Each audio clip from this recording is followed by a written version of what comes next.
الحمدللہ رب العالمین والصلاة والسلام علی نبینا محمد وعلی آلہ وصحبہ اجمعین، اما بعد۔ آج اللہ رب العزت کے فضل و کرم سے ہم امام ابن القیم رحمہ اللہ کی مشہور و معروف کتاب الفوائد کے ساتھ ہیں،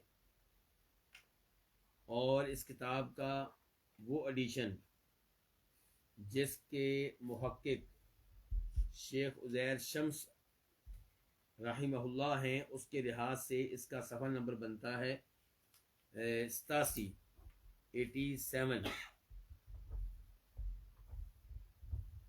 اور اس کتاب کا جو دوسرا ایڈیشن ہے اس کے اعتبار سے اس کا صفحہ نمبر بھی میں آپ کو بتانا چاہوں گا۔ جی، دوسرے ایڈیشن کے اعتبار سے اس کا صفحہ نمبر بنتا ہے 129 129۔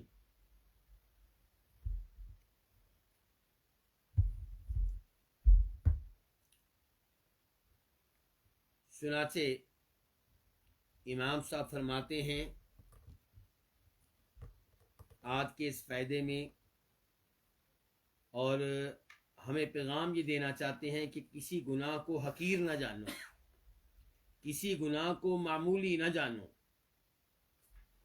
اور ایسا نہیں ہونا چاہیے کہ آپ صرف اللہ کی رحمت کی طرف دیکھتے رہیں، اللہ کی مغفرت کی طرف دیکھتے رہیں، اور یہ خیال کرتے رہیں کہ اللہ تواب ہے، اللہ غفار ہے، اللہ غفور ہے، اللہ رحمان ہے، اللہ رحیم ہے، اور یہ بھول جائیں کہ اللہ پکڑنے پہ آئے تو اللہ کی پکڑ بڑی سخت ہے۔ چنانچہ امام صاحب کہتے ہیں یا مغرورا بالامانی، آرزوؤں کے دھوکے میں رہنے والے شخص، مغرورن وہ جس کو دھوکے میں ڈال دیا گیا ہو، تو آرزوؤں کے دھوکے میں مبتلا شخص، لعین ابلیس واحبط من منزل العز بترک سجدۃ واحدۃ امر بها۔ یہ جو الفاظ استعمال کیے ہیں امام صاحب نے کہ اے انسان تو آرزوؤں کے دھوکے میں مبتلا ہے، اس کو سمجھنے کے لیے یہ آیت آپ کے سامنے رکھنا چاہوں گا، سورہ بقرہ کی آیت نمبر 111 111۔ وَقَالُوا لَن يَدْخُلَ الْجَنَّةَ إِلَّا مَنْ كَانَ هُودًا أَوْ نَصَارَىٰ تِلْكَ أَمَانِيُّهُمْ قُلْ هَاتُوا بُرْهَانَكُمْ إِن كُنتُمْ صَادِقِينَ، کہ انہوں نے کہا، یعنی کہ یہودیوں اور عیسائیوں نے کہا کہ جنت میں صرف وہی داخل ہو سکے گا جو یہودی ہوگا یا عیسائی ہوگا۔ گویا کہ یہودی کہتے ہیں جنت میں صرف یہودی جائیں گے، اور عیسائی کہتے ہیں جنت میں صرف عیسائی جائیں گے۔ اللہ تعالی نے فرمایا تلک امانیہم، یہ ان کی آرزویں ہیں، یہ ان کی خواہشات ہیں، اس سے بڑھ کر کچھ نہیں ہے، ان کے کہہ دینے سے کچھ نہیں ہوگا۔ اللہ کے ہاں یہ صورتحال نہیں ہے جس کے یہ خواب دیکھ رہے ہیں۔ اللہ نے کہا قُلْ هَاتُوا بُرْهَانَكُمْ إِن كُنتُمْ صَادِقِينَ، اگر تم اپنے اس دعوے میں سچے ہو، اے یہودیو تم کہتے ہو کہ یہودی ہی جنت میں جائیں گے، عیسائیو تم کہتے ہو عیسائی ہی جنت میں جائیں گے، تو کوئی دلیل تو لے کر آؤ، کہاں پہ اللہ رب العزت نے یہ کہا ہے؟ کیسے تمہیں یہ بات معلوم ہو گئی؟ کیسے تم نے جنت کے یہ فیصلے کر لیے؟ تو تمہاری آرزوؤں سے کچھ ہونے والا نہیں ہے۔ اللہ تعالیٰ ایک اور مقام پہ فرماتے ہیں لیس بامانیکم ولا امانی اہل الکتاب، کہ اے مسلمانوں تمہاری آرزوؤں سے کچھ ہونے والا نہیں ہے، اور نہ ہی اہل کتاب یہودیوں اور عیسائیوں کی آرزوؤں سے کچھ ہونے والا ہے۔ من یعمل سوءا یجز بہ، جو بھی جرم کرے گا اس کو اس کی سزا ملے گی۔ تو یہ ہے اللہ رب العزت کا نظام، یہ ہے اللہ رب العزت کا سسٹم۔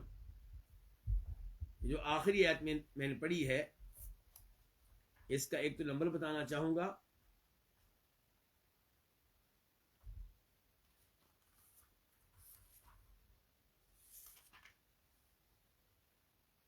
جی ہاں، یہ سورہ نساء آیت نمبر 123 123 کہ لیس بامانیکم ولا امانی اہل کتاب، تمہاری آرزوؤں سے اور اہل کتاب کی آرزوؤں سے کچھ ہونے والا نہیں ہے۔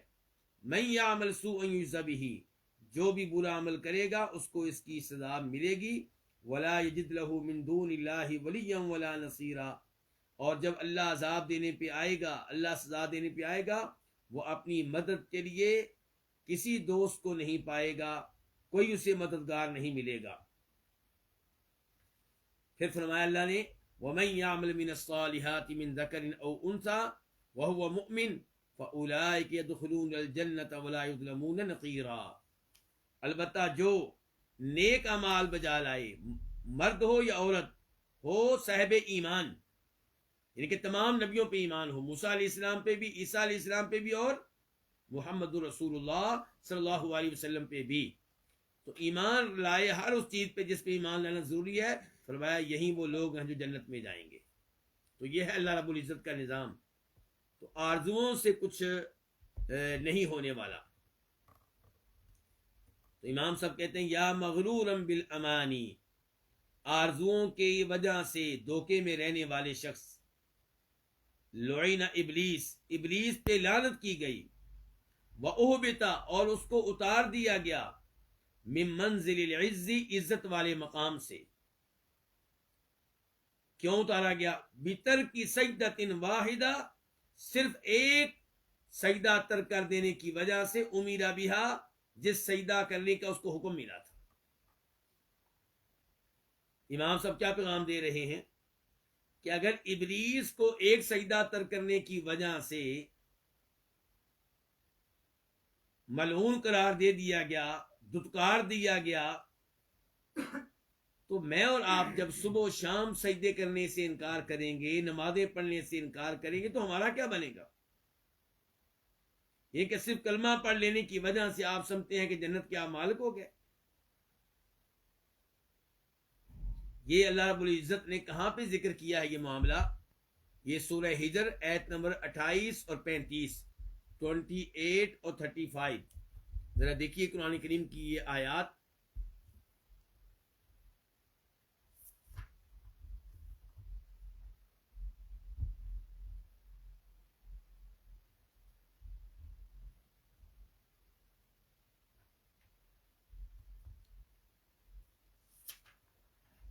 اللہ تعالیٰ فرما رہے ہیں یہاں پہ وَإِذْ قَالَ رَبُّكَ لِلْمَلَائِكَةِ إِنِّي خَالِقٌ بَشَرًا مِّن صَلْصَالٍ مِّنْ حَمَإٍ مَّسْنُونٍ، کہ اللہ رب العزت نے فرشتوں سے کہا کہ میں ایک بشر کو، ایک انسان کو پیدا کرنے والا ہوں ایک ایسی مٹی سے جس سے آواز آتی ہوگی، بجنے والی مٹی، اور وہ مٹی جس سے میں بناؤں گا اس انسان کو بدبودار ہوگی، سیاہ ہوگی۔ فَإِذَا سَوَّيْتُهُ، جب میں اس کو بنا لوں، برابر برابر کر دوں، وَنَفَخْتُ فِيهِ مِن رُوحِي، اور اس میں روح پھونک ڈالوں، فَقَعُوا لَهُ سَاجِدِينَ، تو تم سب نے اسے سجدہ کرنا ہے، سجدہ کرتے ہوئے گر پڑنا ہے۔ فَسَجَدَ الْمَلَائِكَةُ كُلُّهُمْ أَجْمَعُونَ، سب کے سب فرشتوں نے سجدہ کیا، الا ابلیس، لیکن ابلیس نے سجدہ نہیں کیا۔ اس کا مطلب یہ ہے کہ ابلیس کو بھی سجدہ کرنے کا حکم تھا، اگرچہ وہ فرشتوں میں سے نہیں ہے۔ ابا ان یکون مع الساجدین، اس نے سجدہ کرنے والوں کے ساتھ مل کر سجدہ کرنے سے انکار کر دیا۔ یہ ہے جو امام صاحب کہہ رہے ہیں کہ اس نے ایک سجدہ کرنے سے انکار کیا۔ قال، تو اللہ نے کہا یا ابلیس، و ابلیس، ما لک الا تکون مع الساجدین، تو نے سجدہ کیوں نہیں کیا؟ قال لم اکن لاسجد لبشر خلقته من صلصال من حمأ مسنون، کہ میں اسے سجدہ نہیں کر سکتا جو پیدا ہوا کس سے؟ مٹی سے، بدبودار مٹی سے، سیاہ مٹی سے۔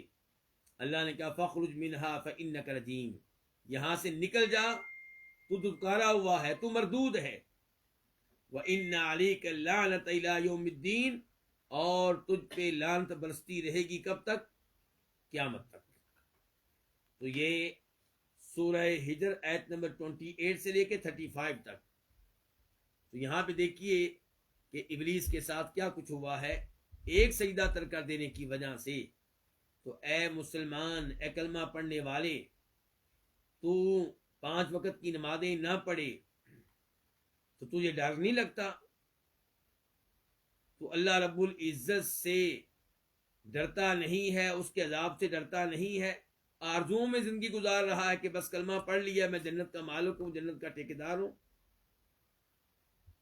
اس کے بعد کہتے ہیں وَأَخْرَجَ آدَمَ مِنَ الْجَنَّةِ بِلُقْمَةٍ تَنَاوَلَهَا، اللہ رب العزت نے آدم علیہ السلام کو جنت سے نکال دیا۔ کس وجہ سے؟ صرف ایک لقمے کی وجہ سے، تناولہا، جسے انہوں نے لیا، جسے انہوں نے تناول کیا، جسے انہوں نے اپنے منہ میں ڈالا۔ یہ معاملہ کہاں پہ آیا ہے؟ یہ آپ دیکھ سکتے ہیں سورہ اعراف آیت نمبر 22 دیکھیے ذرا۔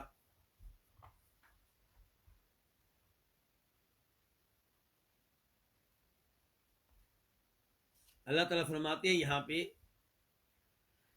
آیت نمبر 19 میں کہ وَلَا تَقْرَبَا هَٰذِهِ الشَّجَرَةَ فَتَكُونَا مِنَ الظَّالِمِينَ، آدم علیہ السلام اور ان کی وائف سے کہہ دیا گیا ہے کہ جنت میں رہو، اسکن انت وزوجک الجنہ فکلا من حیث شئتما، جہاں سے چاہو کھلا کھاؤ، ولا تقربا هذه الشجرة، لیکن اس درخت کے قریب نہ جانا، فتکونا من الظالمین، اس درخت میں سے کھاؤ گے تو تمہارا شمار ظالموں میں سے کر دیا جائے گا۔ شیطان نے وسوسے ڈالے، ورغلایا اور کہا کہ اگر تم نے اس درخت کا پھل چکھ لیا تو تم ہمیشہ ہمیشہ کے لیے جنتی بن جاؤ گے، یا تمہیں یہ فائدہ ہوگا کہ تم فرشتے بن جاؤ گے۔ وقاسمہما، دونوں کے سامنے قسمیں اٹھائیں ابلیس نے، اور کہا کہ انی لکما لمن الناصحین، میں تم دونوں کا خیر خواہ ہوں۔ فدلاہما بغرور، یوں دھوکہ دے کر انہیں ان کے مقام و مرتبے سے اتار ڈالا۔ فلما ذاق الشجرہ، یہ آیات آپ کے سامنے آ چکی ہیں، عبد المحسن بھائی کو اللہ جزائے خیر دے کہ انہوں نے یہ آیات آپ کے سامنے ڈال دی ہیں۔ فلما ذاق الشجرہ، جب دونوں نے اس درخت کا پھل چکھا تو بدت لہما سوآتہما، تو ان کا لباس اتر گیا، شرمگاہیں ننگی ہو گئیں۔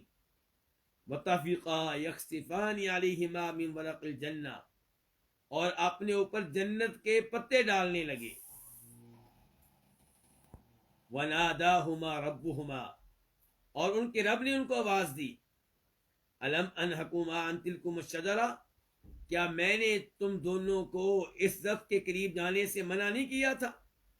وَأَقُلْ لَكُمَا، کیا میں نے تمہیں یہ بتایا نہیں تھا کہ إِنَّ الشَّيْطَانَ لَكُمَا عَدُوٌّ مُبِينٌ، کہ شیطان تمہارا کھلا دشمن ہے۔ تو یہ ہے وہ جس کا تذکرہ کر رہے ہیں امام صاحب، کیا فرما رہے ہیں کہ وَأَخْرَجَ آدَمَ مِنَ الْجَنَّةِ، اللہ نے آدم علیہ السلام کو جنت سے نکال دیا، بِلُقْمَةٍ، صرف ایک لقمے کی وجہ سے، تناولہا، جسے انہوں نے تناول کیا، جسے انہوں نے لیا، جسے انہوں نے کھایا۔ تو میرے اور آپ کے لیے کیا پیغام ہے کہ وہ ایک لقمہ کھائیں جو ممنوع تھا تو جنت سے محروم ہو جائیں، اور آپ سود کا مال کھائیں، چوری کا مال کھائیں، بہنوں کی وراثت کا مال قبضہ کر کے وہ کھائیں پیئیں، آپ کو جنت سے محروم نہیں کیا جائے گا۔ آپ رشوت لیں، رشوت دیں، سود لیں، سود دیں، لوگوں سے قرضہ لے کے واپس نہ کریں، لوگوں کی زمین پہ قبضہ کر لیں، تو آپ کے ساتھ کچھ بھی نہیں ہوگا۔ یعنی کہ آپ بس ایک آرزوؤں میں اور خوابوں میں زندگی گزار رہے ہیں کہ میں چونکہ مسلمان ہوں اس لیے میں جنت میں جاؤں گا، اور اللہ کی رحمت بڑی وسیع ہے، اللہ بہت معاف کرنے والے ہیں، کیا آپ نے وہ ایتیں نہیں پڑھی جن ایتوں میں اللہ نے بتایا ہے کہ میں بہت معاف کرنے والا ہوں لیکن میری پکڑ بھی بڑی سخت ہے؟ نبئ عبادی انی انا الغفور الرحیم وان عذابی هو العذاب العلیم، کہ اے نبی علیہ السلام میرے بندوں کو بتا دیں میں بہت بخشنے والا ہوں، نہایت مہربان ہوں، اور یہ بھی بتا دیں کہ میرا عذاب بڑا دردناک ہے۔ اللہ رب العزت جہاں پہ رحمان و رحیم ہے، غفار و غفور ہے، وہاں پہ اللہ رب العزت جبار بھی ہیں، منتقم بھی ہیں، یہ نہیں بھولنا چاہیے۔ کہتے ہیں امام صاحب وحجب القاتل عنها بعد ان رآها عیانا بملء کف من دم، اللہ رب العزت نے قاتل کو محروم کر دیا، عنہا اس سے، کس سے؟ جنت سے، بعد ان رآہا اس کے جنت کو دیکھ لینے کے بعد، وہ جنت دیکھ رہا ہے، جنت اسے نظر آ رہی ہے، لیکن اللہ نے جنت میں داخل ہونے کی اجازت نہیں دی، جنت سے اسے محروم کر دیا۔ کیوں؟ جرم کیا تھا؟ بملء کف من دم، کیونکہ اس نے ایک ہتھیلی بھر خون بہایا تھا۔ کف ہتھیلی، مل بری ہوئی، دم خون کی، یعنی کہ ایک آدمی کو قتل کیا تو قتل کرتے ہوئے کتنا خون نکل آئے گا؟ ایک ہتھیلی بھر جائے گی۔ تو ایک ہتھیلی خون بہانے کی وجہ سے اسے جنت سے محروم کر دیا، اور قرآن میں اعلان ہو گیا کہ وَمَن يَقْتُلْ مُؤْمِنًا مُتَعَمِّدًا فَجَزَاؤُهُ جہنم، کہ جو کسی مومن کو جان بوجھ کر قتل کرے تو اس کا ٹھکانہ کیا ہے؟ جہنم، ہمیشہ ہمیشہ رہے گا۔ وغضب اللہ علیہ، اور اللہ اس پہ ناراض، ولعنہ، اللہ کی اس کے اوپر لعنت، اور اس کے لیے عذاب عظیم تیار ہے۔ اور ایک حدیث میں آتا ہے کہ لزوال الدنیا اہون علی اللہ من قتل مؤمن بغیر حق، کہ پوری دنیا کا ختم ہو جانا یہ اللہ تعالی کے لیے معمولی چیز ہے، لیکن ایک مومن کو نجائز طور پہ قتل کرنا یہ اللہ تعالیٰ کے لحاظ سے بہت بڑا جرم ہے۔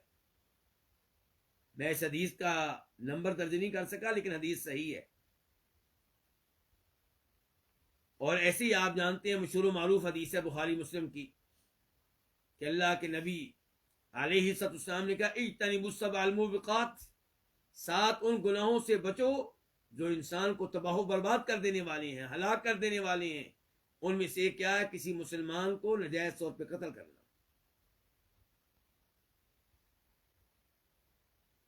تو امام صاحب نے بتایا ہے کہ جس نے ایک کو قتل کیا جنت سے محروم ہو گیا، جہنم اس کا ٹھکانہ بن گیا۔ تو آپ کئی لوگوں کو اڑا دیتے ہیں، قتل کر دیتے ہیں، تو آپ پھر بھی جنت کے مالک، پھر بھی جنت کے وارث، پھر بھی جنت کے ٹھیکیدار۔ چوتھے نمبر پہ امام صاحب کہتے ہیں وَأَمَرَ بِقَتْلِ الزَّانِي أَشْنَعَ الْقِتْلَاتِ بِإِيلَاجِ قَدْرِ الْأُنْمُلَةِ فِي مَا لَا يَحِلُّ، وَأَمَرَ، اور اللہ نے حکم دیا ہے، بقتل الزانی، زنا کرنے والے کو قتل کرنے کا۔ کون سا قتل؟ عام قتل نہیں، اشنع القتلات، بدترین قسم کا قتل، کبھی ترین قسم کا قتل۔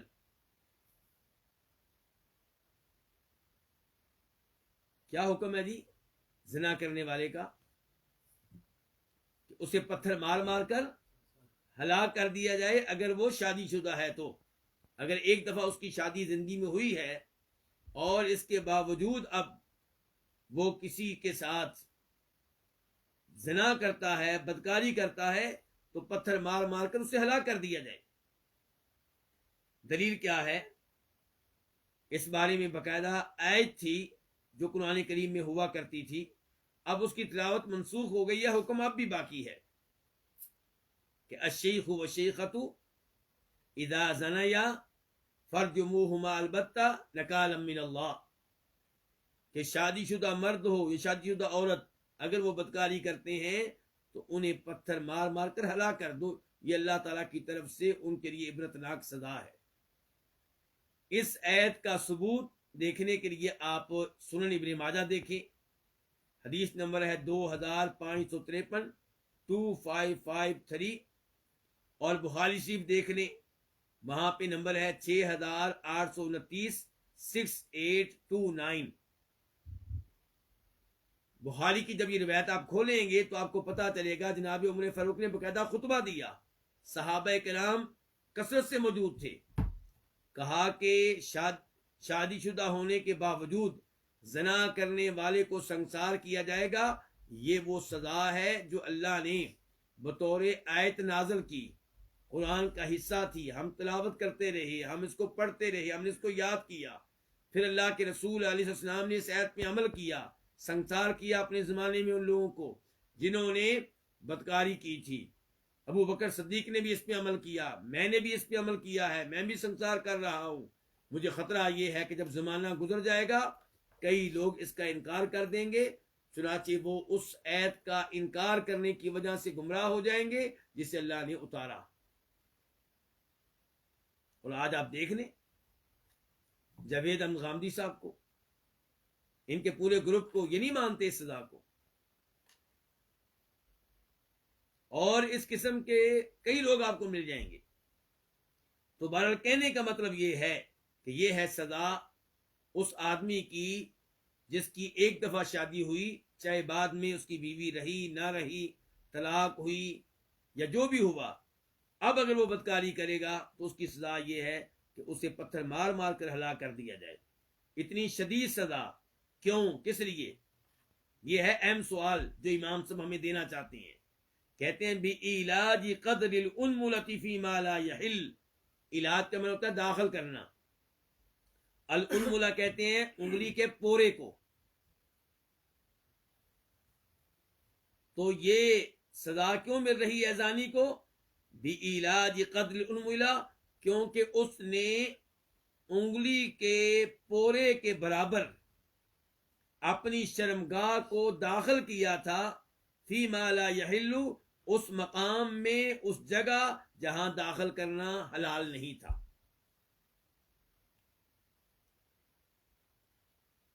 یعنی کہ بیوی کے علاوہ کسی اور کے ساتھ ناجائز تعلق قائم کیا. تو امام صاحب کہتے ہیں اگر بظاہر دیکھا جائے تو کیا ہے, اپنی شرمگاہ کا کچھ حصہ داخل کیا ہے بس, لیکن سزا دیکھیں کتنی بڑی ہے.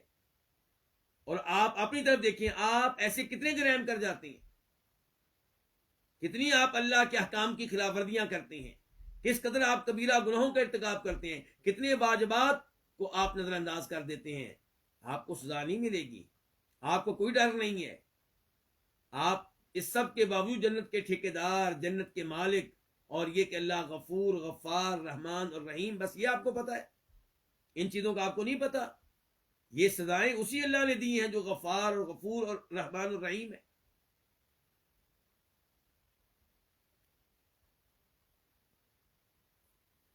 کہتے ہیں وَأَمَرَ بِإِيسَاعِ الظَّهْرِ سِيَاقًا بِكَلِمَةِ قَذْفٍ أَوْ بِقَطْرَةٍ مِّن مُسْكِرٍ. اور اس نے حکم دیا, کس نے؟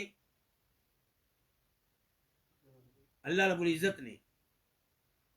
وَأَمَرَ, اللہ رب العزت نے حکم دیا, بِإِيسَا, یہ عیسیٰ کیا لفظ ہے؟ یہ اوسا کا مصدر ہے. اوسا کا کیا ہے؟ مصدر ہے.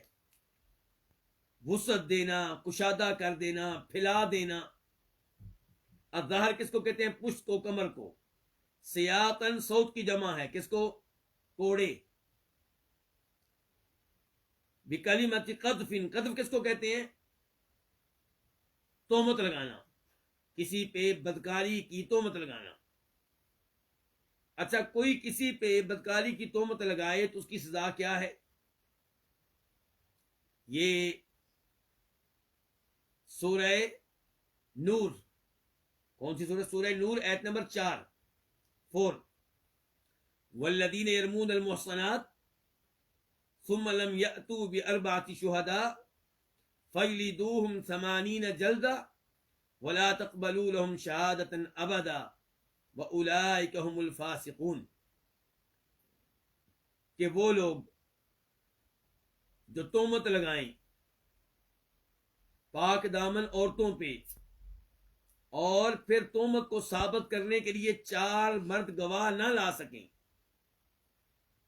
تو ایسے تہمت لگانے والوں کو 80 کوڑے مارو۔ کتنے کوڑے جی؟ 80 کوڑے، 1 نہیں، 10 نہیں، 20 نہیں، 80۔ جسم ہمارا کتنا ہے جی؟ 5 فٹ کا، اس میں سے کوڑے کہاں لگنے ہیں؟ زیادہ تر کمر پہ، اور کمر کا سائز کتنا ہے وہ آپ کے سامنے ہے۔ اس تھوڑی سی جگہ پہ 80 کوڑے لگنے ہیں۔ فرمایا دوسرے نمبر پہ ایسے مجرموں کی کسی اور کیس میں شہادت بھی قبول نہیں کرنی، کیونکہ یہ ناقابل اعتبار ہے۔ تو یہ سزا ہے اس کی جو کسی پہ تہمت لگائے۔ اب آپ آ جائیں اس پہ جو شراب پیے، اس کی کیا سزا ہے جی؟ اس کے بارے میں بھی ایک روایت آپ کے سامنے رکھوں گا، مسلم شریف کی حدیث ہے 1707 1707، اور راوی ہیں امیر المؤمنین جناب علی رضی اللہ تعالی عنہ، اور یہ جو بات وہ کرنے لگے ہیں وہ کر رہے ہیں جناب عثمان بن عفان کے زمانے میں۔ جناب عثمان بن عفان کے زمانے میں جناب عثمان بن عفان کے حکم پہ انہوں نے ایک شخص کو شراب پینے کی وجہ سے کوڑے لگائے۔ کنہوں نے لگائے؟ جناب علی نے رضی اللہ تعالیٰ عنہ۔ کس کے زمانے میں؟ جناب عثمان بن عفان کے زمانے میں۔ اس سے آپ اندازہ لگا سکتے ہیں کہ دونوں کا آپس میں تعلق کتنا اچھا ہے۔ کوڑے لگانے کے بعد کہتے ہیں کہ جلد النبی صلی اللہ علیہ وسلم 40، کہ نبی علیہ الصلوۃ والسلام نے شراب پینے والے مجرم کو 40 کوڑے مارے۔ کتنے کوڑے مارے؟ 40، 40۔ وجلد ابو بکر 40، اور ابو بکر رضی اللہ عنہ نے بھی 40 کوڑے مارے۔ وعمر 80، لیکن عمر فاروق رضی اللہ عنہ نے اپنے زمانے میں شراب پینے والے مجرم کو 80 کوڑے مارے تھے۔ وکل سنہ، کہتے ہیں وہ بھی ٹھیک ہے، یہ بھی ٹھیک ہے عمل، 40 والا بھی ٹھیک ہے، 80 والا بھی ٹھیک ہے، لیکن وہذا احب الیہ، لیکن یہ مجھے زیادہ محبوب ہے 40 والا عمل، کیونکہ کس نے کیا ہے؟ اللہ کے نبی علیہ الصلوۃ والسلام نے کیا ہے۔ جناب عمر فاروق والے عمل کو کیوں درست قرار دیا؟ کیونکہ جناب عمر فاروق نے اپنے زمانے میں باقاعدہ صحابہ کرام سے مشورہ کیا تھا، میٹنگ کی تھی کہ لوگ کثرت سے شراب پینا شروع ہو گئے ہیں، یعنی کہ 40 کوڑوں سے ڈر نہیں رہے، تو کیا کیا جائے ان کا؟ تو صحابہ کرام نے مشورہ دیا تھا، عبد الرحمن بن عوف نے مشورہ دیا تھا، جو عشرہ مبشرہ میں سے ہیں، کہ امیر المؤمنین جو شراب پی لیتا ہے نشے میں ہونے کی وجہ سے وہ بڑی بکواس کرتا ہے، گندی باتیں کرتا ہے، تہمتیں لگاتا ہے، اور تہمت لگانے والے کی سزا قرآن نے کتنی بتائی ہے؟ 80 کوڑے، تو اس کو بھی پھر 80 کوڑے مارے۔ جناب عمر فاروق نے اپنے زمانے میں 80 کوڑے مارے اس کو جو شراب پیے، تو 40 کوڑے تو ہو گئے حدیث کے مطابق، اور 40 بطور تعزیر آپ کہہ لیں۔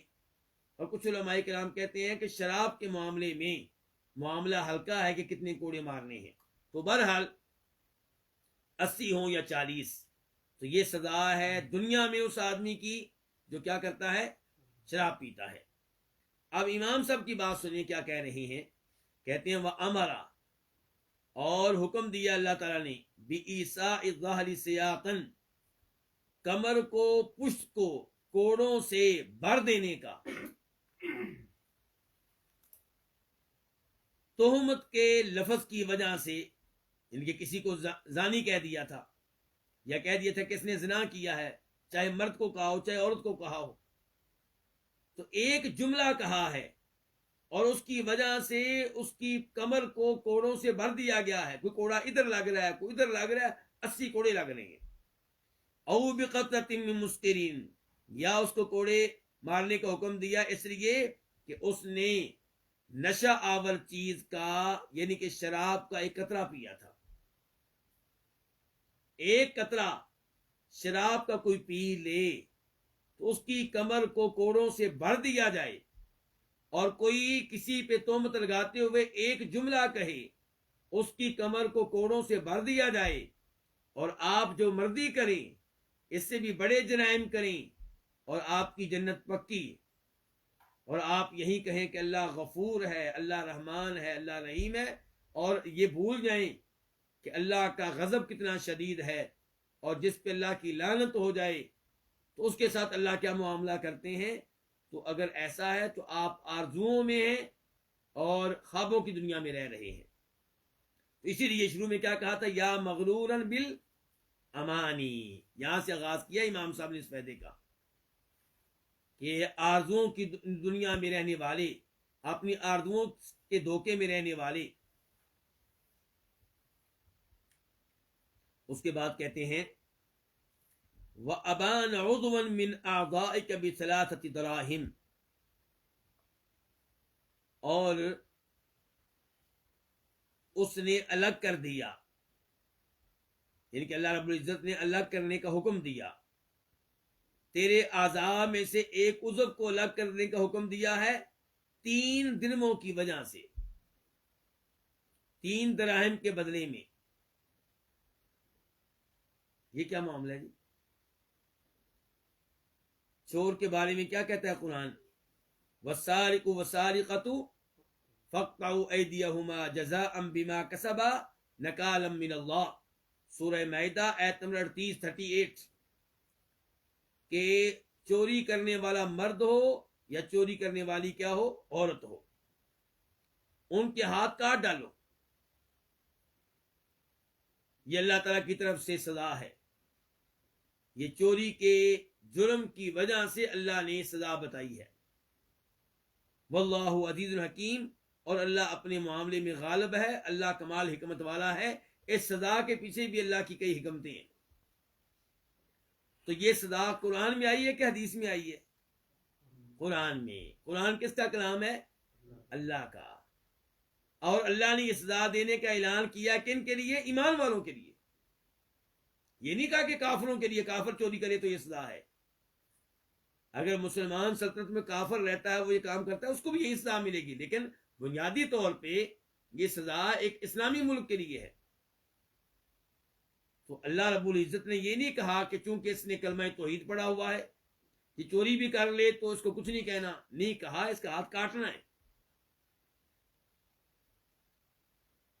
تو امام صاحب ہم جھنجھوڑ رہے ہیں, جگا رہے ہیں, خواب غفلت سے بیدار کرنے کی کوشش کر رہے ہیں کہ یہ چیزیں دیکھیں, یہ اسی اللہ رب العزت کی طرف سے ہیں. اور آپ کہتے ہیں کہ نہیں جی چونکہ میں نے کلمہ پڑھا ہوا ہے اور چونکہ اللہ کی رحمت بڑی وسیع ہے. یقیناً اللہ کی رحمت بڑی وسیع ہے. جو بھی جنت میں جائے گا اللہ کی رحمت کی وجہ سے جائے گا. لیکن وہ احادیث کیوں بھول جاتے ہیں کہ کئی ایمان والے جنت کی بجائے کہاں جائیں گے؟ جہنم میں جائیں گے. یہ الگ بات ہے کہ انہیں بالآخر نکال لیا جائے گا اگر ان کا عقیدہ ٹھیک تھا, لیکن جب تک نکالا جائے گا تب تک کیا بنے گا؟ دنیا کی آگ ہم کتنے منٹ کے لیے برداشت کر سکتے ہیں جی؟ 1 منٹ کے لیے برداشت نہیں کر سکتے, 5 منٹ کے لیے برداشت نہیں کر سکتے. اگر 1 گھنٹہ اس آگ میں ڈال دیے کیا بنے گا ہمارا دنیا میں اور آخرت میں؟ یقیناً نبی علیہ الصلوۃ والسلام کئی ایسے لوگوں کی شفاعت فرمائیں گے جو کبیرہ گناہوں کا ارتکاب کرتے رہے اور آپ کی شفاعت سے ان کو جہنم سے نکال لیا جائے گا. لیکن سوال یہ ہے کہ جب تک جہنم میں رہیں گے تب تک کیا بنے گا؟ کیا ہم بھول گئے ہیں کہ دنیا کی آگ آخرت کی آگ کے مقابلے میں کچھ بھی نہیں ہے؟ وہ تو اس سے کئی گنا تیز ہے, 70 کے قریب. تو یہ اللہ نے چور کے ہاتھ کو کاٹنے کا حکم دیا جس نے چوری کتنی کی ہے؟ 3 درہم یا اس سے زیادہ قیمت کی کوئی چیز. تو اب 3 درہم کی کیا حیثیت ہے؟ 3 درہم کے برابر یا اس سے زیادہ قیمتی چیز کوئی چوری کرے تو حکم دے دیا گیا کہ اس کا ہاتھ کاٹ دیا جائے۔ جو صرف 3 درہم چوری کرے اس کے ہاتھ کاٹنے کا حکم ہے، اور میں اور آپ اس سے کہیں بڑے جرائم کا ارتکاب کرتے ہیں۔ 3 درہم سے کہیں زیادہ مالیت کی چیزیں ہڑپ کر لیتے ہیں، لوگوں کی چیزوں کا نقصان کر دیتے ہیں۔ کسی کی گاڑی کھڑی ہے اس کو نقصان پہنچا دیا، کسی کے جانور کو نقصان پہنچا دیا، کسی کی کھیتی باڑی کو نقصان پہنچا دیا، اور جلدی سے نکل گیا یہ سوچ کے کہ چلو کسی نے مجھے دیکھا نہیں ہے۔ امام صاحب کا پیغام یہ فلا تأمنہ ان یحبسک فی النار بمعصیۃ واحدۃ من معاصیہ، تو اللہ سے بے خوف نہ ہو اس معاملے میں کہ وہ تجھے گناہوں میں سے کسی ایک گناہ کی وجہ سے جہنم کی آگ میں ڈال دے اور وہاں پہ روک لے۔ فلا تأمنہ، پس تو اس اللہ رب العزت سے بے خوف نہ ہو اس بات سے کہ یحبسہ کا کہ وہ تجھے روک لے گا، فی النار آگ میں، جہنم میں، بمعصیۃ واحدہ من معاصیہ، اس کی نافرمانیوں میں سے کسی ایک نافرمانی کی وجہ سے، معلوم نہیں کہ اللہ کس گناہ کی وجہ سے پکڑ لے۔ آپ اللہ کی رحمت کی امیدوں پہ گناہ کیے چلے جا رہے ہیں، جبکہ ڈر رہتا ہے کہ اللہ کسی ایک گناہ کی وجہ سے پکڑ لے تو کیا کریں گے۔ اور پھر اللہ وہ ہے کہ ولا یخاف عقباہا، سورہ شمس ایت نمبر 15 اللہ نے سورہ شمس کے آخر میں بیان کیا کہ صالح علیہ السلام کی قوم نے اس اونٹنی کو ہلاک کر ڈالا جو اللہ نے ان کے لیے نشانی بنا کر بھیجی تھی، ان کے کہنے پہ بھیجی تھی۔ فدمدم علیہم ربہم بذنبہم فسواہا، اللہ تعالیٰ نے ان کے گناہ کی وجہ سے ان کو پیس ڈالا، ہلاک کر کے رکھ دیا، اور ان کی بستی کو برابر کر دیا، نام و نشان باقی نہیں رہا ان کا۔ اور آخر میں کہا ولا یخاف عقباہا، اللہ ایسی سزا دینے کے بعد ڈرتا نہیں ہے کہ بعد میں کیا ہوگا۔ دنیا کے بادشاہ ڈرتے ہیں، کسی کو قتل کرواتے ہیں تو ڈر رہتا ہے کہ کل کو کہیں اس کے وارث ان میں سے کوئی اٹھ کے مجھے قتل نہ کر دے، کہیں کوئی بغاوت نہ ہو جائے، کہیں مسائل نہ کھڑے ہو جائیں۔ اللہ کو کوئی ڈر نہیں، کوئی خطرہ نہیں، ولا یخاف، وہ نہیں ڈرتا، عقباہا، ایسی سزا کے انجام سے۔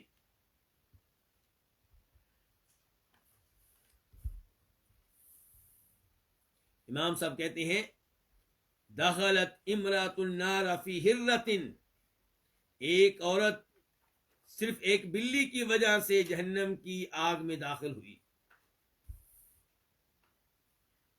اشارہ ہے اس حدیث کی طرف جس کا بخاری شریف میں نمبر ہے 2365، 2365، اور مسلم میں نمبر ہے اس کا 2242، 2242۔ آئیے ذرا اس حدیث کو دیکھتے ہیں۔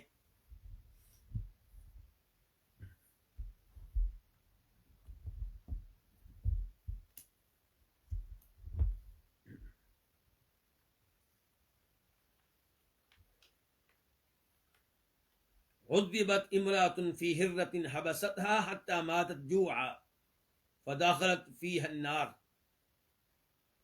عبداللہ بن عمر کہتے ہیں کہ نبی علیہ السلام نے فرمایا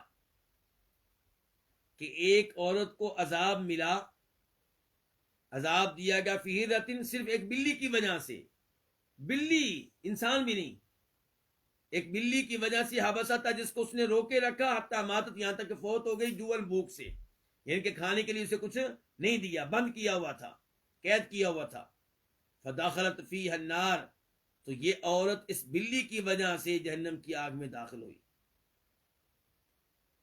اور اس سے کہا گیا، اس عورت سے لا انت اطعمتها ولا سقيتها حين حبستيها، تو نے بلی کو قید کیا ہوا تھا، باندھا ہوا تھا، روکا ہوا تھا، اسے کھانا کیوں نہیں دیا، پینے کے لیے کچھ کیوں نہیں دیا؟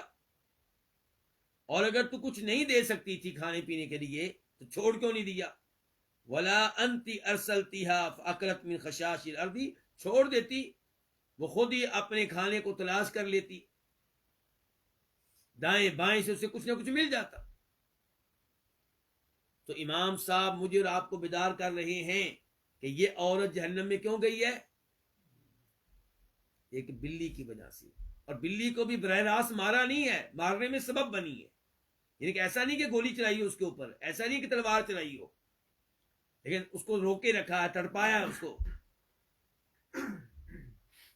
تو ایسے کتنے گناہ ہیں جو آج کل کیے جا رہے ہیں۔ آج کل تو لوگ اپنے مخالف مسلمان مرد کو پکڑتے ہیں اور تڑپا تڑپا کر مارتے ہیں، ایک ایک عضو کاٹتے ہیں اس کا زندہ حالت میں۔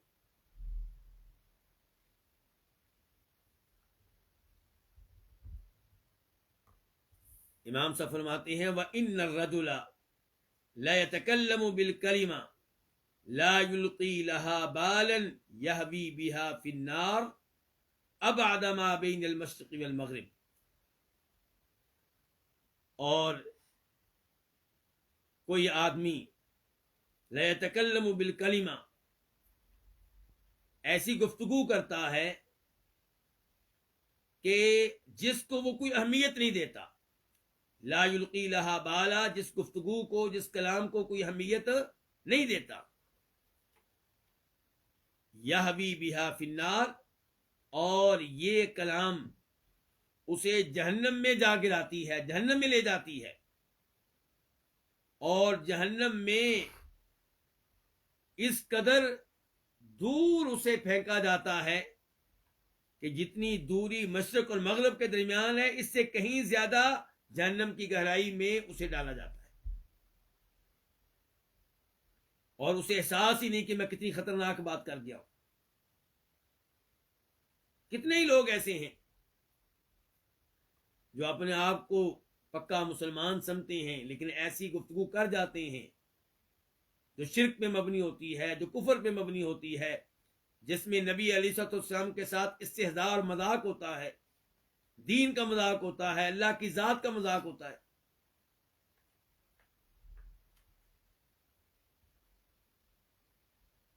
نبی علیہ السلام کے زمانے میں تبوک کی لڑائی کے سفر میں یہ واقعہ پیش آیا تھا کہ کئی ایسے لوگ جو اپنے آپ کو مسلمان ظاہر کرتے تھے، اندر سے منافق تھے، انہوں نے مذاق اڑایا تھا کن کا؟ صحابہ کرام کا، کہ یہ لوگ لڑائی میں بڑے بزدل، کھانے میں بڑے تیز۔ تو ان کے ان الفاظ کو کفر شمار کیا گیا۔ تو ایسے کتنے ہی، یعنی کہ ایسے کتنے ہی جملے ہیں جو میں اور آپ ادا کر جاتے ہیں جن میں مذاق ہوتا ہے اللہ رب العزت کی ذات کا، لطیفوں کے نام پہ ہم اللہ کی ذات کا مذاق اڑا جاتے ہیں، عقیدہ آخرت کا مذاق اڑا جاتے ہیں، جنت جہنم کا مذاق اڑا رہے ہوتے ہیں، یا حوروں کا مذاق اڑا رہے ہوتے ہیں، یا عذاب قبر کا مذاق اڑا رہے ہوتے ہیں۔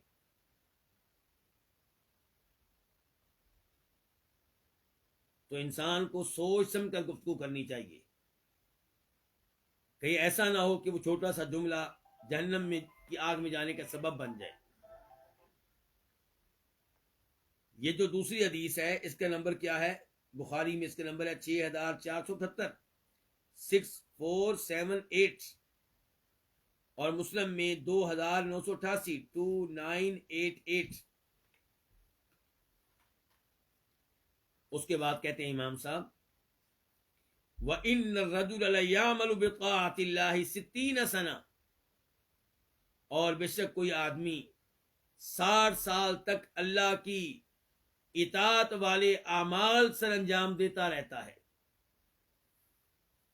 فَإِذَا كَانَ عِندَ الْمَوْتِ، جب وہ فوت ہونے لگتا ہے تو جار فی الوصیتی، وصیت میں کیا کرتا ہے؟ ظلم کرتا ہے، وصیت کرتے ہوئے ظلم کر جاتا ہے۔ فَيُخْتَمُ لَهُ بِسُوءِ عَمَلِ، تو اس کا اختتام ہوتا ہے برے عمل پہ، فَيَدْخُلُ النَّارِ، تو وہ جہنم میں داخل ہوتا ہے، حالانکہ اس کی 60 سالہ زندگی کس میں گزری؟ اللہ کی اطاعت میں گزری۔ اس حدیث کو روایت کیا کس نے؟ امام ابو داؤد نے، امام ترمذی نے، ابن ماجہ میں اس کا نمبر ہے، ابن ماجہ میں اس کا نمبر ہے 2704 2704، ابو داؤد میں اس کا نمبر ہے 2867 2867۔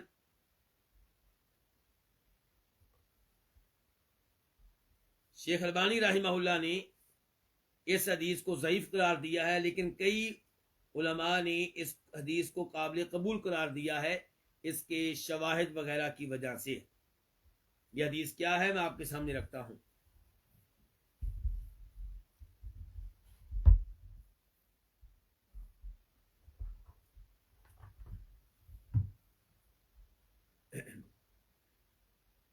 جناب ابو ہریرہ کہتے ہیں کہ اللہ کے رسول علیہ الصلوۃ والسلام نے فرمایا، ان الرجل لیعمل بعمل اہل الخیر 70 سنہ،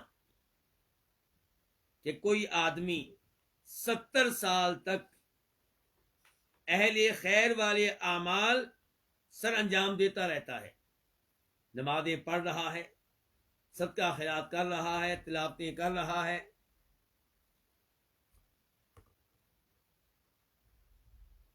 فَإِذَا أَوْصَى حَافَ فِي وَصِيَّتِهِ، لیکن جب وصیت کرتا ہے تو اپنی وصیت میں حق بات سے ہٹ جاتا ہے، ظلم پہ مبنی وصیت کرتا ہے، فَيُخْتَمُ لَهُ بِشَرِّ عَمَلِ، تو اس کا اختتام برے عمل پہ ہوتا ہے، فَيَدْخُلُ النَّارِ، تو وہ آدمی پھر جہنم کی آگ میں داخل ہوتا ہے۔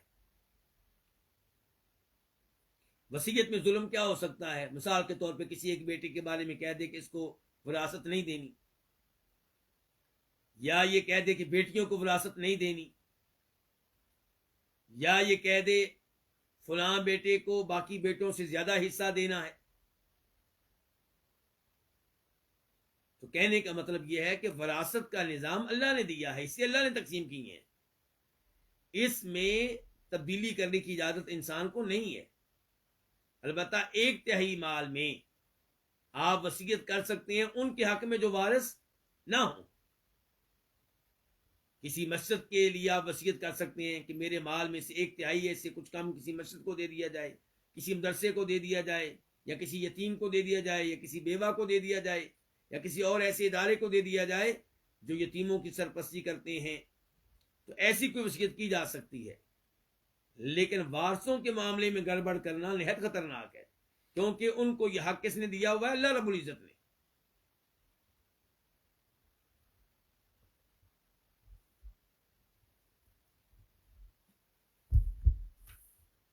امام صاحب آخر میں کہتے ہیں، العمر بآخرہ والعمل بخاتمتہ،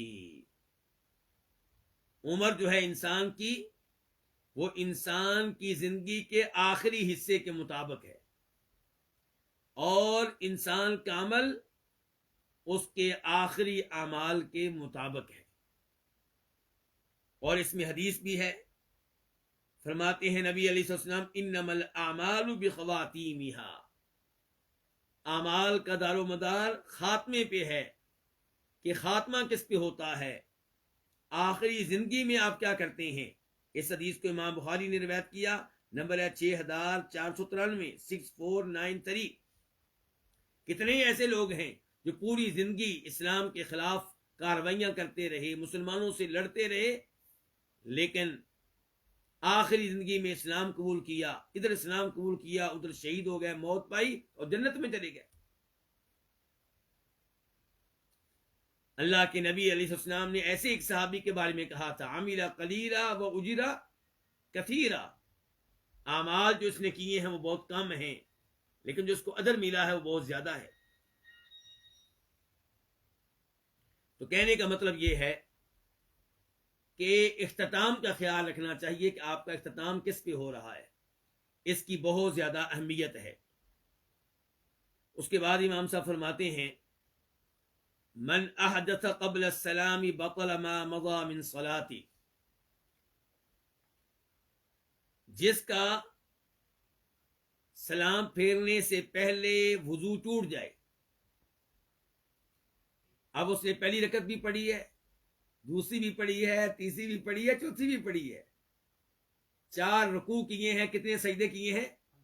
8 سجدے کیے ہیں، سورہ فاتحہ پڑھی ہے 4 رکعتوں میں کتنی بار؟ 4 بار، کتنا کچھ کر چکا ہے، بس سلام پھیرنا باقی رہ گیا تھا کہ وضو ٹوٹ گیا، ہوا نکل گئی۔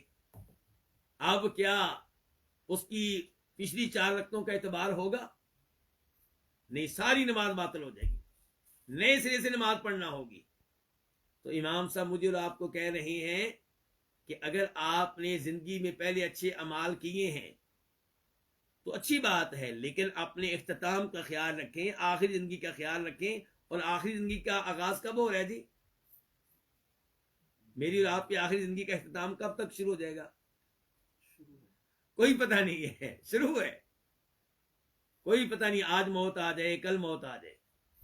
جیسے امام صاحب کہہ رہے ہیں من احدث قبل السلام بطل ما مضى من صلاته، جو سلام پھیرنے سے پہلے بے وضو ہو جائے تو باطل ہو جائے گی اس کی وہ نماز جو گزر چکی ہے، اس کی نماز کا وہ حصہ جو گزر چکا ہے۔ ومن افطر قبل غروب الشمس ذهب صيامه ضائعا، اور جو سورج ڈوبنے سے پہلے، غروب آفتاب سے پہلے روزہ افطار کر لے، جان بوجھ کر کوئی چیز کھا پی لے، تو اس کا روزہ ضائع جائے گا۔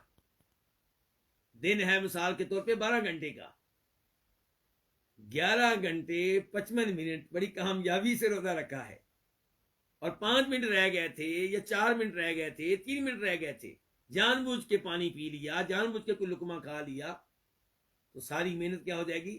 ضائع جائے گی۔ ومن اساء فی آخر عمره لقی ربہ بذلک الوجہ، اور جو اپنی عمر کے آخری حصے میں برے اعمال کرے تو اپنے رب سے ملاقات کرے گا اسی چہرے کے ساتھ جو چہرہ اس کا آخری عمر میں تھا۔ اور یہیں سے وہ احادیث بھی ذہن میں آ رہی ہیں جن میں فرماتے ہیں نبی صلی اللہ علیہ وسلم، مثال کے طور پہ ایک آدمی حج کی حالت میں فوت ہوا، میدان عرفات میں تھا اور وہاں پہ گر گیا، کس سے؟ اپنی اونٹنی سے، اس کی گردن ٹوٹ گئی۔ تو نبی علیہ السلام نے کیا ارشاد فرمایا تھا کہ اس کو غسل دینا ہے اس انداز سے کہ یہ ذہن میں رہے کہ اب بھی حالت احرام میں ہے، کفن دینا ہے اس انداز سے کہ ذہن میں رہے کہ اب بھی حالت احرام میں ہے۔ یہ الفاظ نبی علیہ السلام کے نہیں، الفاظ میرے ہیں، حدیث کا مفہوم یہی ہے۔ مثال کے طور پہ آپ نے کہا خوشبو نہیں لگانی، خوشبو نہیں لگانی، اور اس کا سر، چہرہ وغیرہ کیا رہے گا؟ ننگا رہے گا۔ کیوں؟ فرمایا یہ جب اٹھے گا تو لبیک پڑھتا ہوا اٹھے گا، لبیک اللہم لبیک لبیک لا شریک لک لبیک، ان کی جیسی موت آئی اسی حالت میں یہ اٹھے گا۔ اور شہید کے بارے میں بھی ایسے ہی آیا۔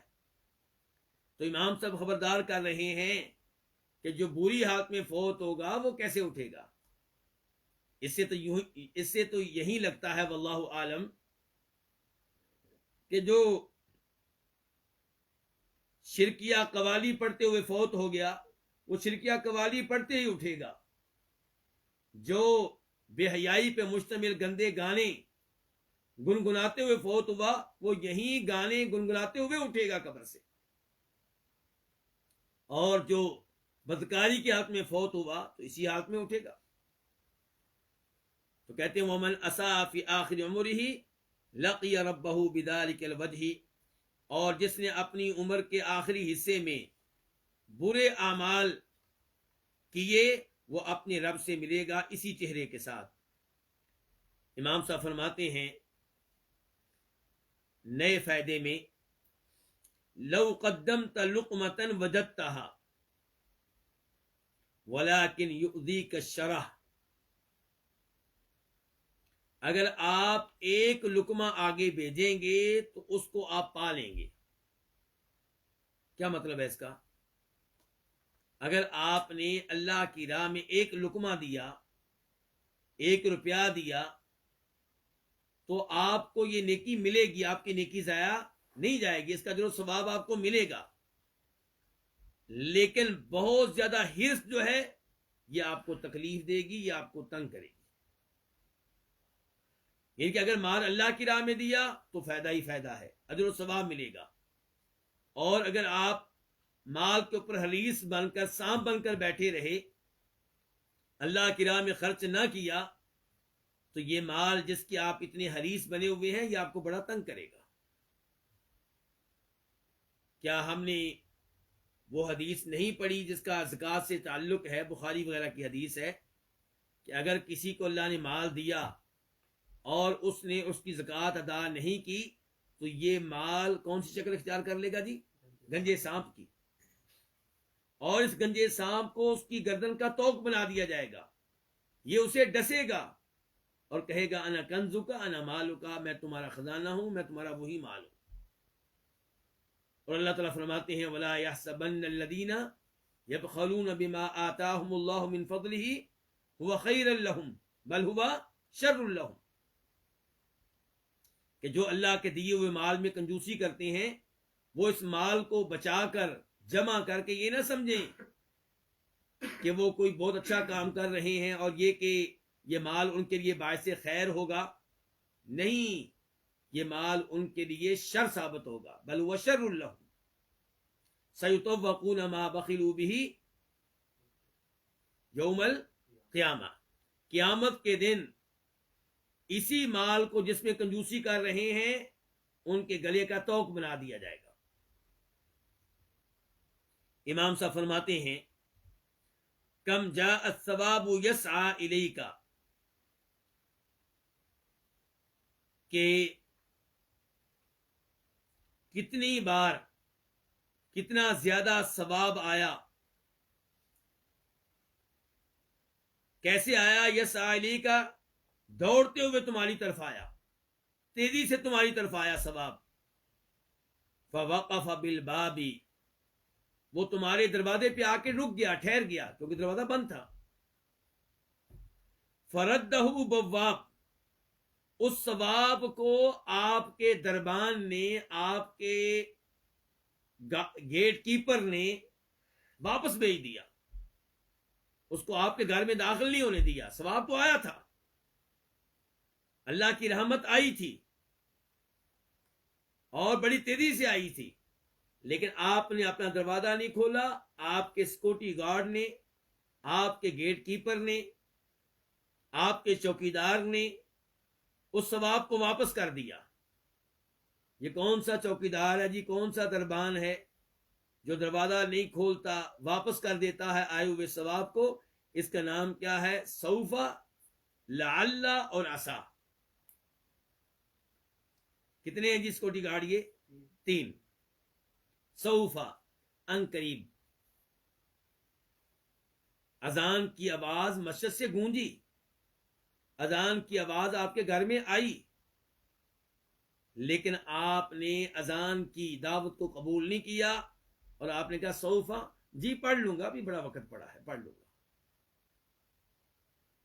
آپ نے ثواب کے اس عظیم موقع کو، سنہری موقع کو کیا کر دیا؟ ضائع کر دیا۔ کس کے ذریعے؟ سوفا کے ذریعے۔ تلاوت کرنے کے مواقع آئے، آپ نے ضائع کر دیے۔ اعتکاف کرنے کے مواقع آئے، آپ نے کہا اس سال نہیں، آئندہ سال۔ داڑھی رکھنے کے مواقع آئے، آپ نے کہا ابھی نہیں، ابھی تو میری عمر تھوڑی ہے، اگلے سال، اس رمضان کے بعد، حج کے بعد، نہیں عمرے کے بعد۔ سوفا سوفا، ان قریب ان قریب ان قریب، اور یہ ان قریب آپ کو لے کر بیٹھ گیا۔ اس نے بہت سے ثواب سے آپ کو محروم کیے رکھا۔ اور ایسے ہی لعل، لعل کا معنی کیا ہے؟ امید ہے کہ، لعل کے دو معنی ہوتے ہیں، ایک امید ہے کہ اور دوسرا شاید کہ، تو دونوں معنی لیے جا سکتے ہیں. یعنی کہ آپ نے کہا امید ہے کہ میں جلد ہی یہ کام شروع کر دوں گا، تلاوت شروع کر دوں گا، فجر کے بعد تلاوت کیا کروں گا، امید ہے کہ جلدی میں نمازیں شروع کر دوں گا، امید ہے کہ رمضان کے روزے رکھنے شروع کر دوں گا، یا امید ہے کہ میں یہ گناہ چھوڑ دوں گا، امید ہے کہ میں سود چھوڑ دوں گا. لیکن نہیں. اور عسا قریب ہے، قریب ہے کہ میں یہ گناہ چھوڑ دوں، قریب ہے کہ میں یہ نیکی شروع کر دوں. تو یہ جو الفاظ ہیں ترخانے والے، انہوں نے آپ کو تباہ و برباد کر کے رکھ دیا. اور یہی لوگ استعمال کرتے ہیں جب انہیں نصیحت کی جاتی ہے، جب علماء لوگوں کو سمجھاتے ہیں، جب نیک لوگ دعوت دیتے ہیں کہ آؤ نماز کے لیے چلو، جی ان قریب میں شروع کروں گا، کل سے شروع کروں گا، پرسوں سے شروع کروں گا، جی امتحانوں کے بعد شروع کروں گا، جی اگلے مہینے سے شروع کروں گا، جی. تو یہ چیزیں انسان کو بہت سی خیر سے محروم کر دیتی ہیں. تو امام صاحب کا پیغام یہ ہے کہ نیکی کا موقع آئے اس کو غنیمت جانیں، اس کو لیٹ نہ کریں. اذان کی آواز آئے فوراً اٹھیں، نماز کے لیے جائیں. آپ کہتے ہیں کل سے شروع کروں گا، کون گارنٹی دے گا کہ کل آپ زندہ ہوں گے؟ آپ کہتے ہیں کہ آئندہ رمضان میں اعتکاف کروں گا، کون گارنٹی دے گا کہ آئندہ رمضان میں آپ زندہ ہوں گے؟ ہو سکتا ہے آپ کی زندگی کا یہی آخری رمضان ہو سکتا ہے آپ کی زندگی کا یہی آخری دن ہو. صدقہ خیرات کرنے کے مواقع آتے ہیں، ان کو بھی آپ ضائع کر دیتے ہیں کہ اگلے مہینے کی جو سیلری ملے گی، تنخواہ ملے گی، راتب ملے گا، اس میں سے میں اللہ کی راہ میں دوں گا. تو یہ چیزیں انسان کے لیے نقصان دہ ہیں. اللہ رب العزت سے دعا ہے کہ اللہ تعالی ہمیں ایسے امور سے محفوظ رکھے جو نیکیاں کرنے میں رکاوٹ ہیں، اور اللہ رب العزت ہمیں توفیق دے کہ ہم گناہوں کے معاملے میں خبردار رہیں اور گناہوں کو معمولی نہ سمجھیں. اور کوئی بھی گناہ ہمارے لیے خطرناک ہو سکتا ہے، قبر کی زندگی کے لحاظ سے بھی، آخرت کے لحاظ سے بھی. اللہ تعالی ہمیں ہر طرح کے گناہ سے بچنے کی توفیق دے، اور وہ گناہ جن کے اوپر ہم اصرار کیے ہوئے ہیں، ایک عرصے سے ڈٹے ہوئے ہیں معمولی سمجھ کر، اللہ کرے کہ آج کے درس کے بعد ہم ان کو چھوڑ دیں. وصلی اللہ تعالی علی نبینا محمد وعلی آلہ وصحبہ اجمعین.